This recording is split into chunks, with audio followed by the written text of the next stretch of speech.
韩国媒体询问了爱宝乐园的饲养员对昨天福宝这一情况怎么看。饲养员们的回复表示，只通过视频无法判断福宝是一时症状还是健康异常，目前正与我国专家沟通确认状态。 에버랜드 측은 영상만으로는 일시적 증상인지 건강 이상인지 판단할 수가 없다며 중국 측 전문가들과 소통하며 상태를 확인 중이라고 설명했습니다. 韩国饲养员远没有我国专家接触的大熊猫情况多，以及福宝不在身边，甚至目前所能做的限制比我国姨姨们还要多，没办法直接来中国看福宝，也只能和福宝粉丝们一样，静等基地的通知。想必江爷爷和宋爷爷此时的担心并不比姨姨们少，何况这是自己养育近4年的孩子，内心肯定要比普通人要更加焦急。毕竟福宝小时候也没有出现过现在这种情况，福宝小时候从树上掉下来，宋爷爷没接住，这让宋爷爷至今都愧疚不已。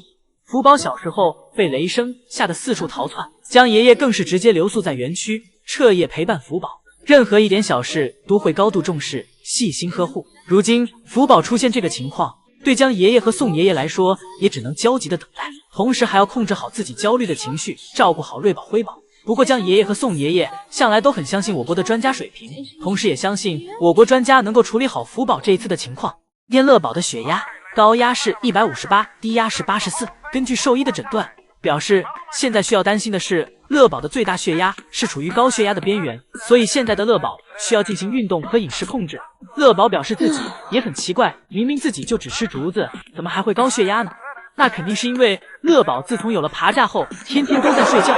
开始安装爬架的目的是为了让乐宝更好的锻炼身体，没想到乐宝却给爬架当成大号的床。有了爬架后，运动量比以前都少了。江爷爷忙着为宝家的健康而思虑，而宋爷爷这里正在为宝家的丰容而忙碌。宝家的丰容大部分都是宋爷爷手搓出来的。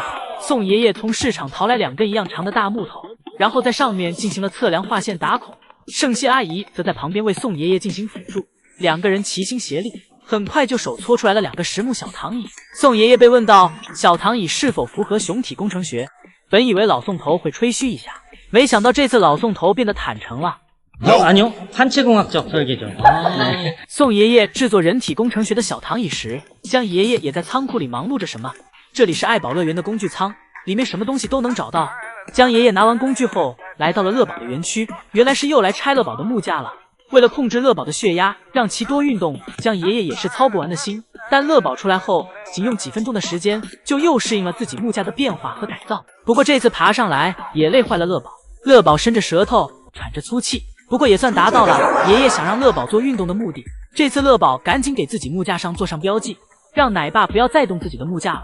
做完标记，乐宝又趴在小木架上睡着了。控制乐宝的血压，这是一条长远的道路。宝表示自己才1天没来室外园区，园区的雪怎么就快没有了？这1天不来，瑞宝又要重新熟悉园区。辉宝在树上吃着竹子，看着姐姐对园区这陌生的样子，辉宝有点搞不明白，心想这是失忆了吗？这次瑞宝探查的细致，因为这2天气温下降，爷爷们便给小瀑布停了，防止出水口被冻住。瑞宝刚好可以钻进小瀑布的石洞里探查一下，在园区转一会儿。瑞宝还要再回到妈妈身边，重新填补一下安全感。离开妈妈太久，瑞宝害怕了。一会儿，爱宝吃完竹子，瑞宝变成了爱宝的跟屁虫。爷爷给小泳池突然停了，这让爱宝也有了点陌生，一脚踩进来才发现是不是有什么不对的地方。不过爱宝反应快，很快就明白过来是泳池没水了。而瑞宝这里似乎又发现了什么新气味，在小泳池里不断闻来闻去。就在瑞宝不断探索时，爱宝这里头也不回的走回了家。此时园区又只剩姐妹俩了。辉宝来室外后就没从小树上下来过。爱宝回去后，江爷爷走了进来。江爷爷这身穿搭多少有点冷天然，出门必戴耳罩。瑞宝看到通道门开了，立马往家走去，一边走一边搓着小手，表示室外实在太冷了，还是室内的空调屋暖和。而这时辉宝也开始准备从树上下来了，而瑞宝这里还没回去呢，一直在通道门口等着辉宝。瑞宝是打算等妹妹过来一起回去。瑞宝在通道门口催促着辉宝快一点。辉宝听到姐姐的催促声，也不再墨迹，径直走向了姐姐。永宽看到乐宝最近爱采摘关景竹，意识到乐宝近期是对关景竹独有胃口，于是永宽索性也不用乐宝自己采摘了，永宽直接给乐宝采摘好，处理成合适的大小，跟其他竹子一起给乐宝准备好。乐宝来了就可以直接开吃了。昨天永宽下班前还特意为姐妹俩将小亮台收拾了出来。但今天瑞宝却又不想出门了。江爷爷来哄，但是根本没用。瑞宝表示，室外的冷风哪有室内的恒温空调舒服。江爷爷怕瑞宝饿着，给瑞宝在树上放了许多的竹子。不过好在还有辉宝。辉宝出门后就来到了爷爷给自己收拾好的小亮台上，不然永宽真的白忙活了。辉宝最懂给人提供情绪价值，辉宝趴在小亮台上，很快就睡着了。而爱宝吃饱了，打算丢下辉宝直接回家。辉宝一觉醒来，天塌了，妈妈不见了。不过江爷爷及时出现在了辉宝的视线中，同时还给辉宝送来了一些自己进行裁剪好的小竹子。辉宝碰巧伸了下手，像是在跟爷爷礼貌答谢，简单小吃2口。辉宝从树上下来了，腿虽短，但是咱稳重。下来后的辉宝没有回家，而是追在爷爷屁股后面和爷爷玩了起来。刚好江爷爷也可以借陪辉宝玩耍的理由，释放一下心中的那个少年。江爷爷跟辉宝打起了雪仗，辉宝顶着皮套埋头往前冲，辉宝玩不过爷爷，连连挥手让爷爷不要再弄了。江爷爷摸了摸辉宝的头，摸头不是抱歉，而是辉宝还得再练。玩耍过后，辉宝便乖乖跟爷爷回去了。果然人多了就容易分不清谁是谁。爱宝又揍错人了。早上一出门，瑞宝的反骨就上来了，追在爱宝屁股后面，不断的咬妈妈，一会儿咬妈妈的脚丫，一会儿咬妈妈的后背。瑞宝此时还没有触发爱宝生气的点，所以爱宝对瑞宝的小动作并没有在意。爱宝走到通道门口，发现门没开，转身又走了回去。而跟在身后的瑞宝走得太急，左脚右脚绊倒，导致自己吓了爱宝一跳。爱宝转头看了一眼瑞宝这个倒霉样子，但却转头生气的给了辉宝一巴掌。辉宝无辜躺枪。辉宝表示，虽然自己和姐姐长得很像，但本质上自己和姐姐是2个人。人在生气的时候一定不要去凑热闹，容易被波及。熊也一样。一会儿瑞宝又调皮的从坡上滚到了爱宝身边，爱宝一巴掌拍在瑞宝的脸上，这力气怕是有点大了，直接给瑞宝拍到了坡下。这一次倒是没打错，但是福宝小时候爱宝揍娃就清晰很多了。以前福宝的时候就不会出现打错的情况，园区只有爱宝和福宝2人，只要东西或事情被搞砸了，那就打福宝就对了。这也导致福宝小时候一个人承受的太多，路还没走稳时就开始挨揍了。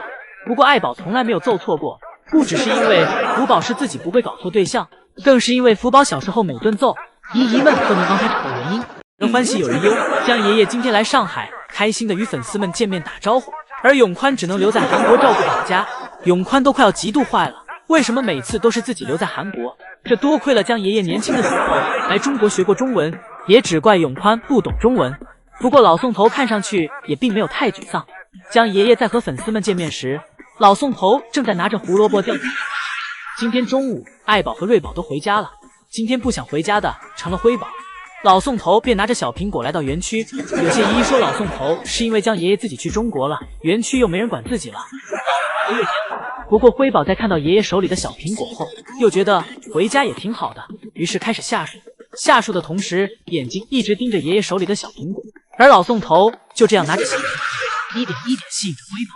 辉宝走着走着，越发不对劲，感觉自己再走下去跟毛驴有什么区别？自己可是国宝。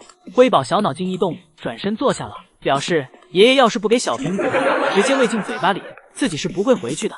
老宋头也赶紧妥协，以免辉宝生气了。不过辉宝信守承诺，吃完小苹果后就往家走了，而老宋头也该回去看江爷爷，给自己发了个最新消息。